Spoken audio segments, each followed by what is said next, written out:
Hey folks, welcome back. If you're brand new to my channel, my name is Dag, or actually that's my nickname, and I am obsessed with giant scale electric RC aircraft. And I like to design and build my own, but they have to be at least 150 inches, which I've coined the phrase ginormous scale.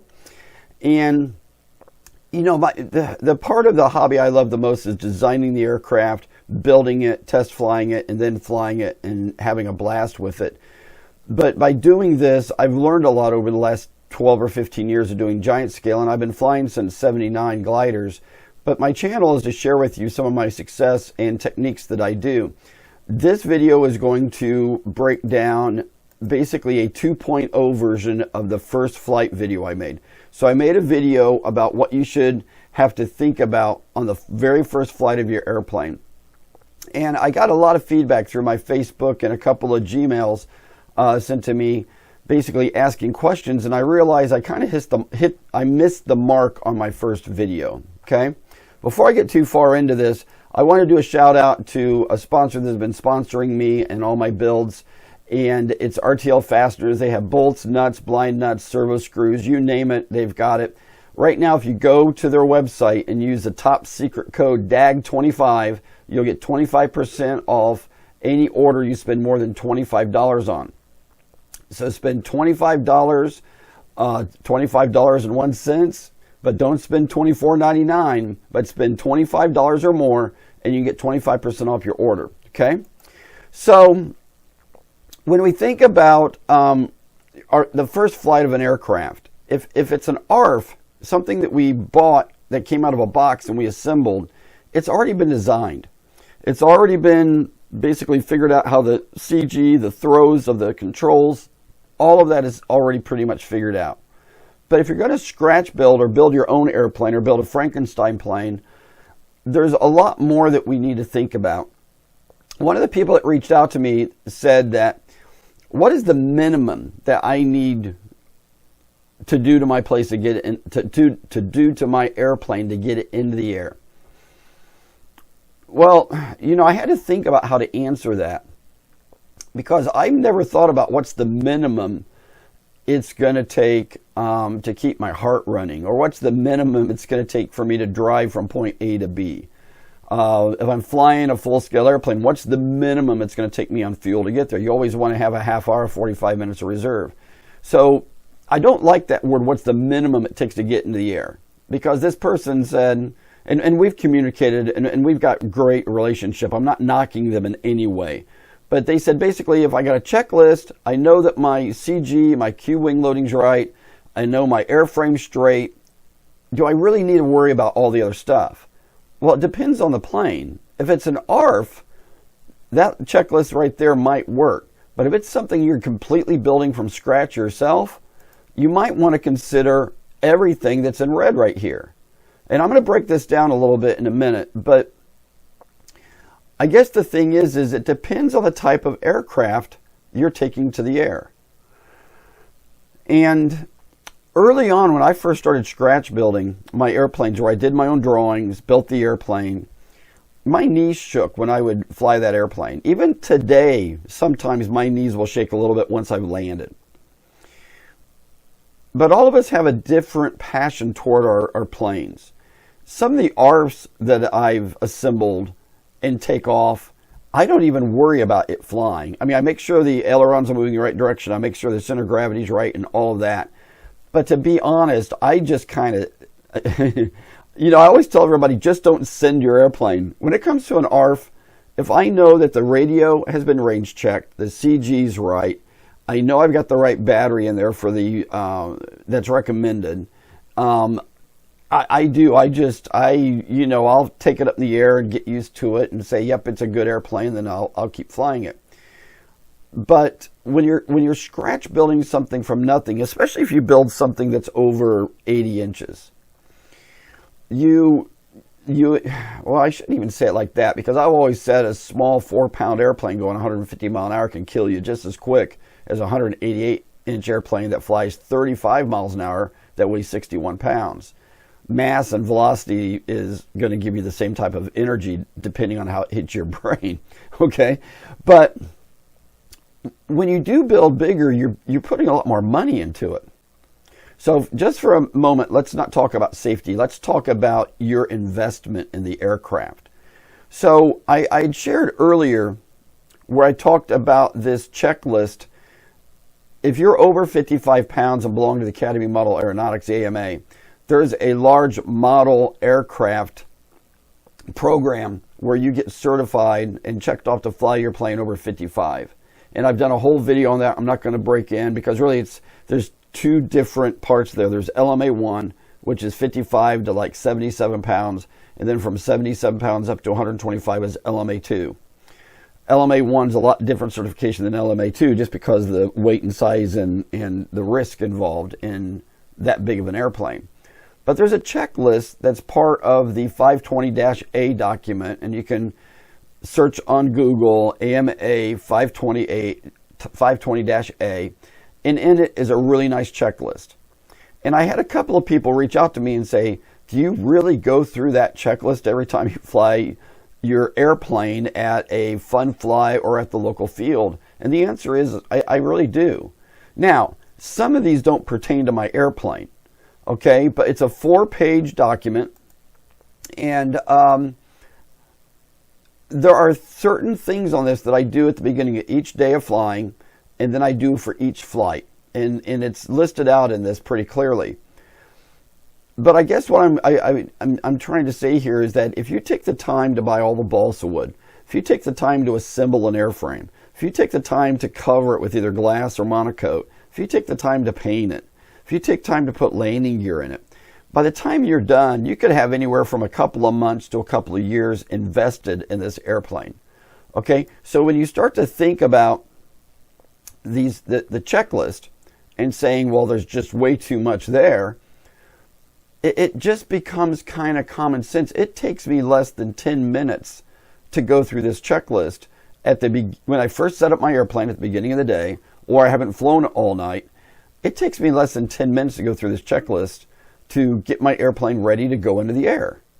And then between each flight, the checklist is very minimal, you know. And I've done 2 videos now on checklists.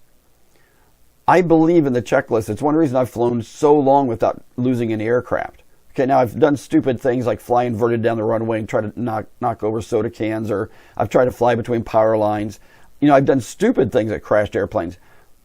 But I can't remember the last time. I think the last time I lost an airplane where a pre-flight checklist would have caught the problem was probably 1994-ish when I lost a Byron Kristen Eagle because my radio took a dump while I was flying in the air and it flew around, so it ran out of gas and crashed. But back then we would crash airplanes being stupid, but we would never send the receivers in to have them checked out at the factory. So this receiver had like 20 crashes on it, and 2 flights earlier I noticed that there was a bunch of jittering going on with it, and I just kind of ignored it. And I'm telling you, if I would have opened up the airplane and looked at it, I would see that my antenna back then, this was FM, was pulling it off the receiver, out of the receiver. I mean, all of the insulation was gone. I mean, a real pre-flight would have caught this. And the cowling come off, I mean, the turtle deck or where the seat is came off each time for me to charge my battery. So all I had to do was visually look at that receiver, and I'd known that it was a steaming turd ready to just explode.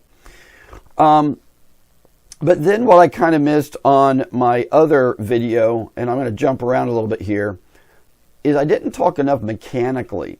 So we have a radio check. So we have a checklist. We have the radio that we check out, and then we have some mechanical stuff. Now, I did talk about making sure that you've got good linkage and everything works right, but what I really didn't talk about was if you're building your own airplane from scratch, are you making your own hinges? Are you making your own control arms? Are you making your own push rods? All of this stuff, plus the way you size the servo to the elevator, is extremely important.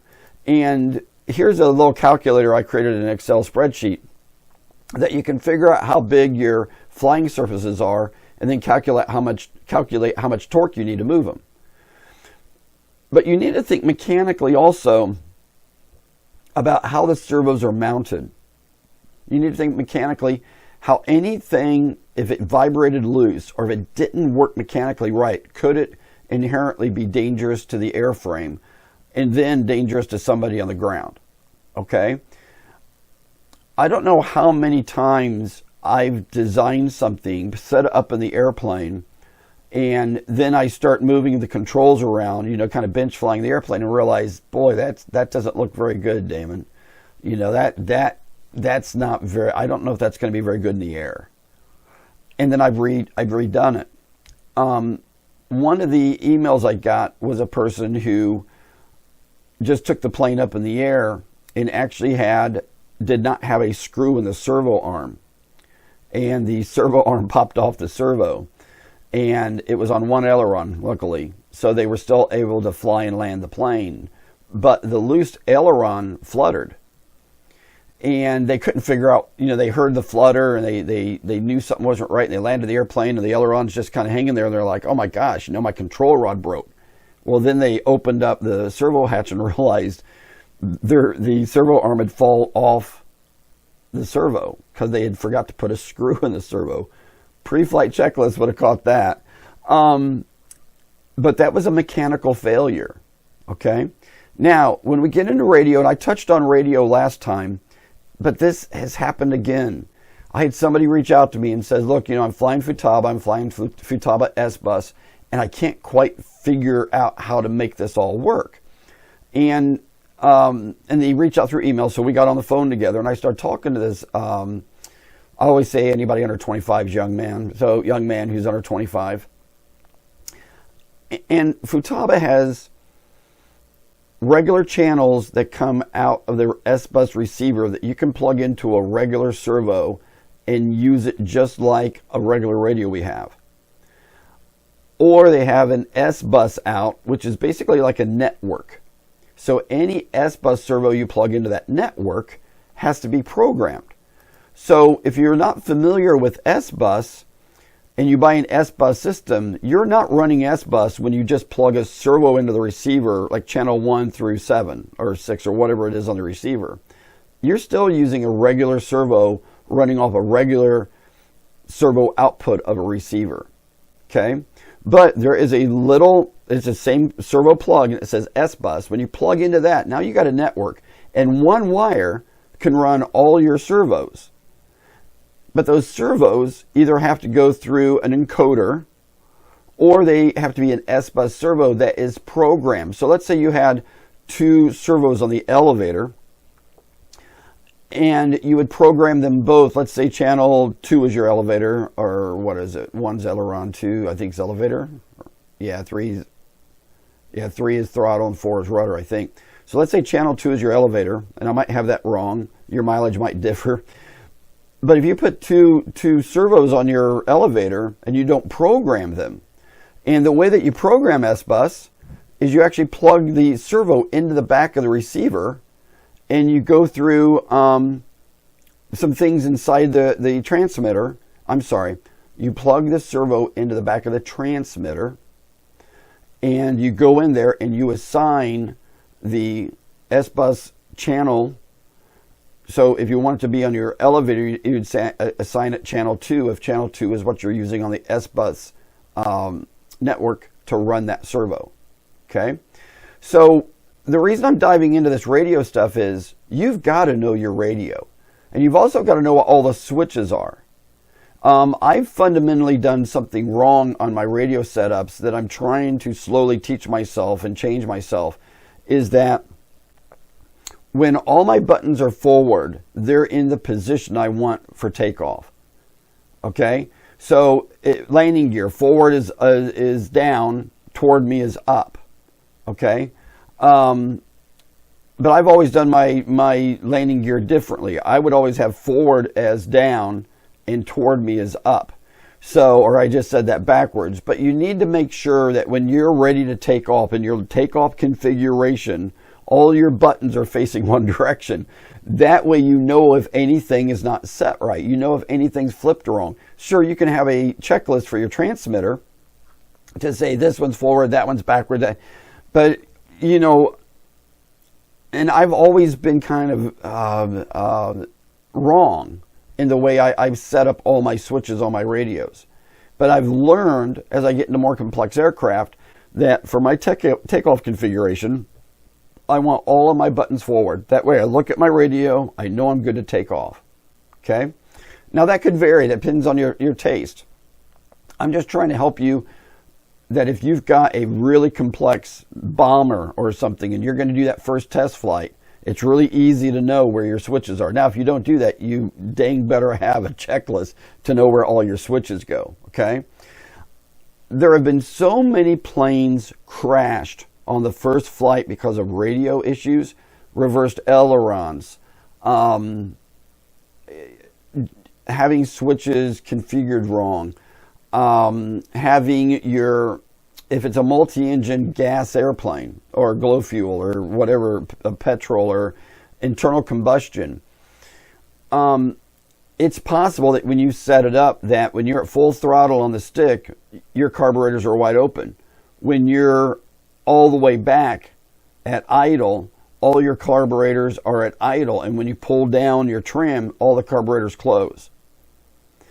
But some people have used different servos, different linkages. They couldn't get the servo in the same place, and their mid-range is off, or their idle's off. So it's really important on a multi-engine fuel airplane, because keep in mind, if your idle's off on a gas engine, the engine could die. The mid-range is kind of important on certain, at least gas engines I've had in the past, because one could be running about 800 RPM or maybe 1,000 RPM more than the other, depending on where the mid-range is. And that's one reason I love electric, because you don't have engine failures with electric unless you've done something really dumb with your battery or you set up your system wrong. But internal combustion, I've got a friend right now that's got about 10 flights on a Mitchell. And he confessed to me 3 days ago, he goes, man, it scares me to death every time I fly this. Because one day I was taxiing out and the motor just died taxiing. He goes, I was just terrified to fly it the whole day. And he asked me why I thought the engine died. And I said, dude, it could have been a little bit of water, moisture. It could have been dirt, because none of the carburetors that we use, well, not that I know of, we have air filters on any of these things. Okay? Like my ultralight or full-scale aircraft, we have air filters on the carburetors. Model aircraft normally don't have air filters. So who knows why his internal combustion engine died idling out. Now, he took it into the air, he ended up bringing it back in. He ran a bunch of fuel through it, got it to idle right again, and then took it off. And I still wonder if his low-speed idle is just a little bit rich and it loaded up. But you've got to make sure, if this is your very first flight, you've done everything humanly possible to make the plane perfect. Okay? Now what I want to talk about is your basically weight and balances. Is your CG right? Is your cube wing loading within the range of your skills? Do you think you can really fly this airplane? And I'm going to talk about that a little bit more in a minute. But you're going to love a couple of stories I got from people. And I don't ever make fun of people, okay? We've got to have thick enough skins, folks, that if we do something silly, we own it, okay? And if you follow my channel for any time at all, you know I try to stay total positivity. I never put people down, unless they're haters and they're mean to kids. If you're mean to dogs and animals, then you're an enemy. So, and if you don't know what your cube wing loading is, it's pretty easy. I mean, and this is what's crazy to me. In 2010 is when this calculator was put on the internet. And I've had a bunch of you old farts that were best friends with the Wright brothers and Thomas Edison say, well, cube wing loading is BS. It doesn't work at all, and I've never heard of it. If you've never heard of cube wing loading, you need to get out of your Model T, you need to get off your crank telephone, and you need to get on the internet and stay up to tune with model aircraft, because this actual calculator was put on the internet in 2010 by the FlyRC staff, October 1st, 2010. Okay, that's 12 years, folks, by my math. So, but now we're going to talk about your skills, okay? I've had a couple of people reach out to me lately and said, I've been flying park flyers and flying this, and I got me this EDF, and I 3D printed all these bombs and missiles, and I'm going to strap it to the bottom of it, What do you think? And I'm like, well, how many flights you got on it? And they're like, none, I just got it. But I wanted to scale out this A-10. I'm like, I wouldn't fly it with all your bombs and missiles on it. So here's a reality, folks. How do I explain this? Hang on a minute. Let me go back to full screen for a minute. Let me grab my A-10 for a minute. Sorry, folks. So if you think about when you fly slow with an A-10, you're going to have a pretty high nose pitch up. If you drop the flaps, it might help some. But if you're flying slow and you got missiles and rockets and bombs that all have fins on them, those fins are not producing lift like your wing does. In some ways, they're wanting to cause pitch instability. If you're going really fast and those missiles are hanging down a little bit, they could be pulling your plane down a little bit. So one of the things that I've noticed myself is I love to put bombs and missiles on planes when I used to fly a lot of warbirds, and they do change the way your plane slows down when you pull off the throttle. They change everything a little bit. Your pitch attitude, the way the plane flies with the flaps down, the gear down, everything about hanging garbage off the bottom of your plane. Okay? And then, oh, hang on a minute. I got to get back to my other screen. Sorry, folks. So I would not recommend, if you have been flying park flyers and all these planes and you buy an EDF and it's an A-10, that you 3D print all this awesome stuff, but I'm going to call it parasitical garbage, okay? It's stuff that's going to be in they're going to be hanging out in the air as you're trying to fly your plane. And if it's your first flight, not to mention some of the weight you're adding. Another thing is, and I'm using this one as kind of a joke, you also don't want your first, oh, hang on a minute, I skipped over something. So this person who bought this ARF and 3D printed all of this wants to scale this up and scratch build their A-10 and was asking me about EDFs and all this stuff. And I said the A-10 is a great flying airplane, but keep in mind, when you go to scale it up from an ARF, that ARF has already been test flown and you know it's going to fly perfect. You're going to have to figure out when you build your airplane how to get your weights and balances and all that stuff right. If you're going to hang all of this garbage off the bottom of the wing, you got to know what's going on. Okay, so it doesn't really matter if it's a first flight of an ARF or a first flight of a scratch build plane. You've got to take all of this into consideration. But then, as just kind of joking around, I was actually talking with one of my followers who wants to build, who has been following some of the builds on YouTube of people building Harriers, the jump jet. And they're like, I think I can 3D print one of these and build one of these. What do you think? And I said, that would be really, really awesome. They're like, I want to do hot wire foam wings and I'll probably do a fiberglass fuselage. I'm like, that's really awesome. And then I say, well, what are you flying right now? And they're like, oh, I fly gliders and some park flyers and some indoor stuff.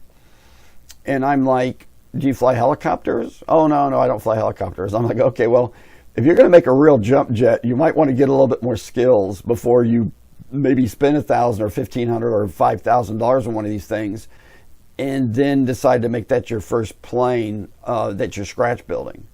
Okay? So I guess what I'm trying to say, folks, is follow your dreams, build whatever you want. But when it comes to that first flight, you need to take that so seriously. You know, one thing that I have on here that I jumped over when I was talking about some things is when you think about, I want to hang on, I'll get to that in a minute. So, sorry I jump around a bunch here. So, when we think about this entire list of the do's and don'ts right now, checklist is a great idea. Checking the radio, making sure all that works, making sure it's right, do the range check, make sure everything works, make sure if it's S-bus it's set up right, make sure mechanical's right, make sure the CG and the cube wing loading's right, make sure your airframe's straight and all of that stuff's good to go. Do a warm-up flight, take some little beater airplane you got, get it in the air and get your juices flowing, and then take your airplane into the air. Make sure you're not flying with a 45 mile an hour direct crosswind, and make sure you got the skills to fly your plane. Okay? Now, what I always try to tell people are the don'ts. You can never freak out. Even if you have to fly the plane all the way to the crash, don't give up the plane. Okay? Don't panic. Okay? Don't just send it like I do some arse.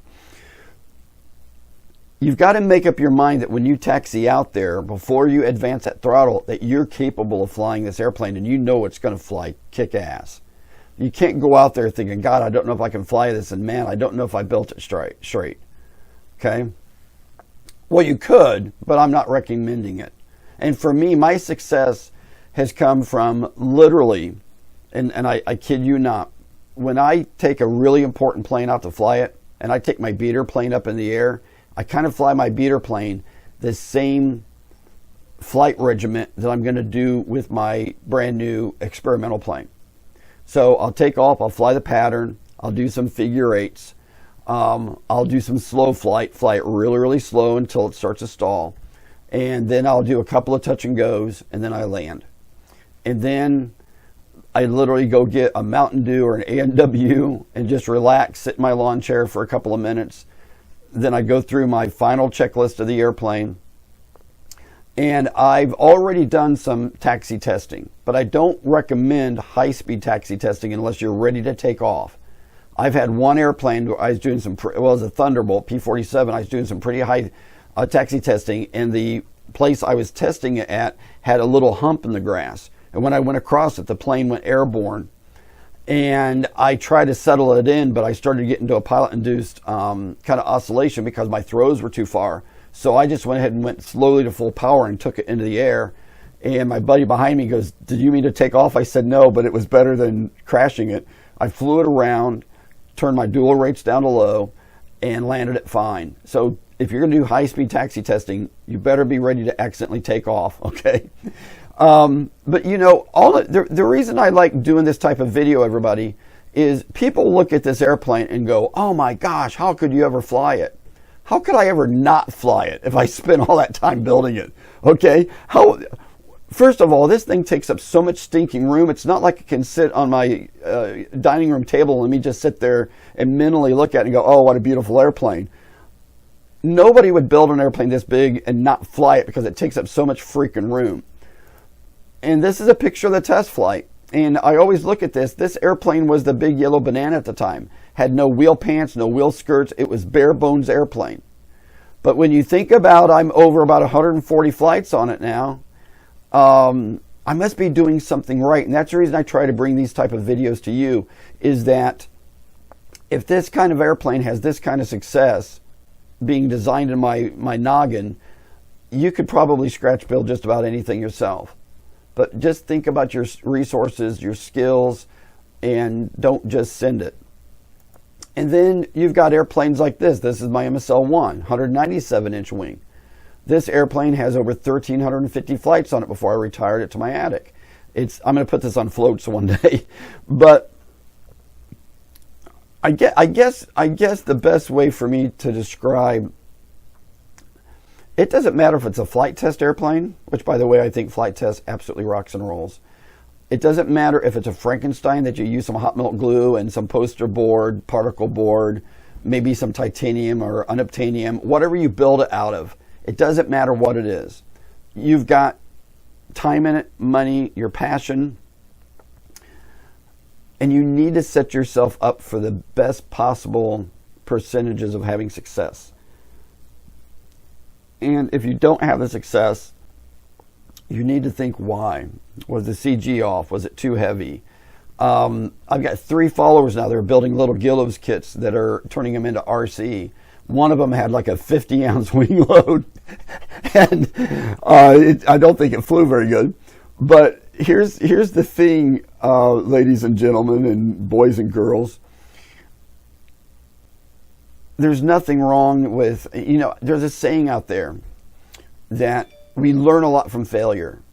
I hate failure because it costs me money and time. God, do I hate failure. And people who say that, oh, you learn a lot from failure, they must have they can just put money in a salad shooter and shoot it to people. I don't know. But there's a lot of ways that we can get around failure. And, believe it or not, I think YouTube is one of the greatest universities in the world right now. I learned basically how to TIG weld, how to brush up my TIG welding. I learned almost all of my Fusion 360 from Lars Christensen on YouTube. I have learned so much from YouTube. However, on the other hand, the side of it, there are some YouTube channels that are complete garbage out there where they tell you to do this, and I'm like, that won't work.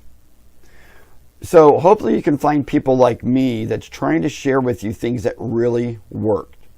Now, I'm not saying you've got the same skills I do. I mean, I do something and somebody's like, how do you do that? And I'm like, I don't know that yet, so I do. And I don't even appreciate sometimes that it took me 10 years to learn a technique or a process. But it won't take you 10 years because you can kind of mimic what I've done and you should be able to replicate it enough that it would work. Okay? So that's it, everybody. I'm going to end this video like I do the rest. Get a kid into the air. And I don't mean throw kids into the air. I'm talking about get them a glider, a balsa glider, a rubber-powered airplane. Get them something at around 5 or 6 years of age to keep them from getting into all of the video games. Because I kid you not, I like to people watch, and a lot of times I'll be out in public and I'll see a 8-year-old kid with an iPhone slaughtering people. And I think this is going to change mankind as we know it. We're going to have a lot more mass murdering in this planet if we don't get kids back into shop class, working on V8 engines. When I was a kid, I was either building model airplanes or working on my 318 Mopar and my station wagon. We were doing things, now I was 16 or 17 at that time, but we've got to get kids away from the visual stimulants of the video games and get them using X-Acto knives and super glue. And I'm kind of laughing when I say that, but if you're a good parent and you supervise your kid, you can teach a kid using an X-Acto knife without them stabbing themselves in the leg. And I've also said, if you can't afford these gliders or airplanes, and actually I just bought a boatload of them. They should be here tomorrow off Amazon last night. I will send you free a glider to give your kid if you can't afford to go on Amazon and spend $5 to get your kid a glider.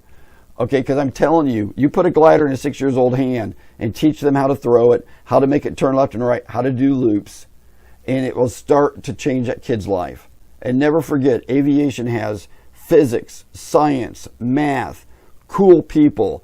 Hoot Gibson, Neil Armstrong, Burt Rutan were all model airplane pilots. I could go on with all of them. A lot of people who worked for Scale Composites with Burt Rutan back in the day were all most were model airplane pilots. So I'm just telling you, flying model aircraft is the gateway drug to ginormously successful and kick-ass things. Video games are the gateway drug into walking into the mall and killing everybody. Okay? So, and I'm kind of joking, but am I? So look, everybody, I'm going to shut this video down.